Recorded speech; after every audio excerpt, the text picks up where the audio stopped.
Monsieur Boadno Akumbela, bonsoir. Bonsoir. Nous voulons savoir si Alain-Claude Bilébizé est le mal du Gabon.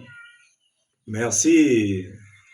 Je te remercie de m'avoir invité ce soir pour que je puisse donner ma position par rapport à ce sujet qui fait la une des journaux aujourd'hui dans notre pays. Je vais réagir aujourd'hui en tant que médecin tradit moderne parce que ces réactions sont faites par les médecins modernes. Je dirais déjà que Alain Claude Bilébizé ne peut pas être le mal du Gabon parce que le Gabon existe depuis le 17 août 1960 et Bilébizé existe sur le plan politique avec le PDG, je pense que c'était en 2009 ou 2007, je ne sais pas, mais donc Bilébizé ne peut pas être le mal du Gabon. Dans le laboratoire EYO, qui était un laboratoire spirituel, nous avions fait le diagnostic du Gabon. Parce qu'aujourd'hui, nous parlons du Gabon, du mal du Gabon. Et dans notre laboratoire, nous avons pu faire le diagnostic du Gabon et nous avons euh, découvert que le Gabon est tombé malade même à la prénaissance, c'est-à-dire avant le 17 août 1960, qui est la naissance du Gabon.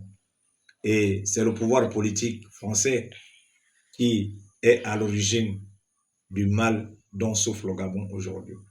Parce qu'aujourd'hui, ce sont plutôt les effets provoqués par le mal qui a été fait par le pouvoir politique français dans le fœtus Gabon. Parce que c'est ce pouvoir politique français qui avait lancé 4 sorts au fœtus Gabon. Il s'agit du premier sort qui est l'inexistence de la démocratie. Le deuxième sort qui est la sorcellerie. Le troisième sort qui est l'acculturation. Et le quatrième sort qui est le système éducatif. Donc, lorsque le Gabon naît le 17 août 1960, il avait déjà en lui ces sorts-là. Et c'est pour ça que vous verrez que après nos indépendances, euh, la France soutenant Léon par rapport au Bamir, là on revient même à la prénaissance. Donc, pourquoi? Parce que pour eux, Aubameyang détenait la connaissance qui pouvait les gêner. Donc il fallait plutôt opter pour celui qui détenait l'ignorance, c'est-à-dire Léon Ba. Et c'est pour ça que Léon Ba avait soutenu que le Gabon demeure un département de l'État français par rapport au Bamir qui était pour une indépendance, pour une liberté en ce qui concerne son pays qui est le Gabon. Et c'est pour ça que vous verrez que la France, qui est un pays pauvre, vit grâce à nos richesses naturelles issues de nos natures, d'autres natures. Donc, le pouvoir politique français ne pouvait pas admettre quelqu'un qui pouvait s'opposer à ce qu'il bénéficie de nos richesses.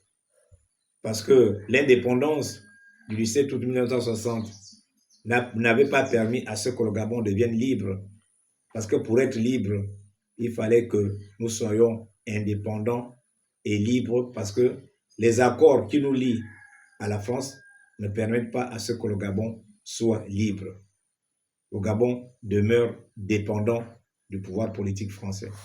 Et c'est pour ça que le pouvoir politique français avait tout fait pour que M. Léon change de constitution. Parce que la première constitution qui était parlementaire faisait en sorte que le pouvoir politique français ait en face de lui plusieurs interlocuteurs et non un seul interlocuteur. Et plusieurs interlocuteurs pouvaient les gêner. Et c'est pour ça qu'il avait opté pour que M. Léon mette en place un régime monarchique, c'est-à-dire un régime présidentiel, d'où la modification de la constitution de 1961. Et c'est cette constitution qui avait permis à ce que M. Albert Bonnard Bongo pénètre à la présidence et devienne ensuite président. Si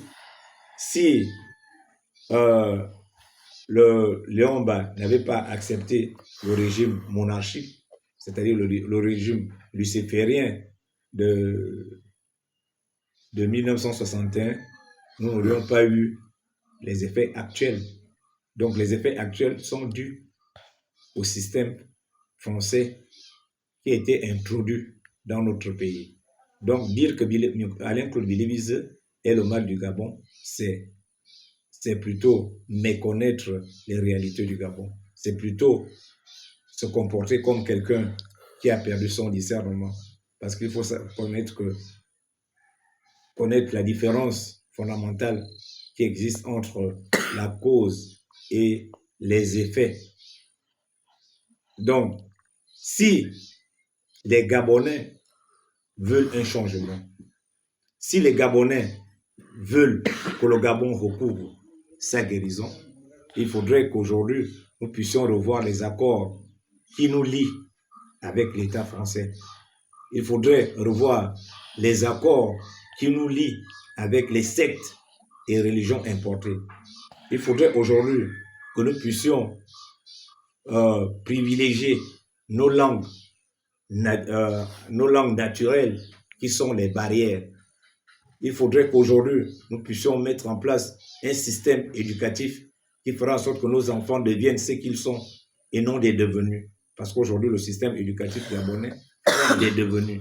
Et les devenus ne peuvent pas nous permettre d'évoluer. Il faudrait plutôt aujourd'hui une refondation de la République. Et c'est pour cela, lors de l'émission due en question du 24 février 2024, j'avais dit au CTRI que vous avez cassé la maison Gabon, mais vous ne savez pas de quoi souffre le Gabon. Et c'est pour cela que je leur avais proposé même un rêve post-transition. Et ce rêve avait deux voies.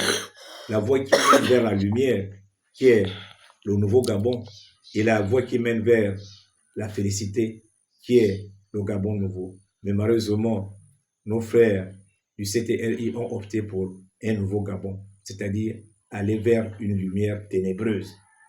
Parce que lumière ténébreuse, pourquoi? Parce que le nouveau Gabon est un Gabon qui a toujours le même plan, mais en changeant des matériaux. Mais alors que le mal du Gabon, ce ne sont pas les matériaux, mais c'est plutôt le plan qu'il faudrait qu'on change. Il faudrait qu'aujourd'hui, dans notre pays, nous ayons comme socle deux édifices. La cuisine symbolisant la femme, symbolisant la République, et le corps de garde symbolisant l'homme et symbolisant l'État. Veuillez partager cette vidéo au plus grand nombre. Je vous remercie.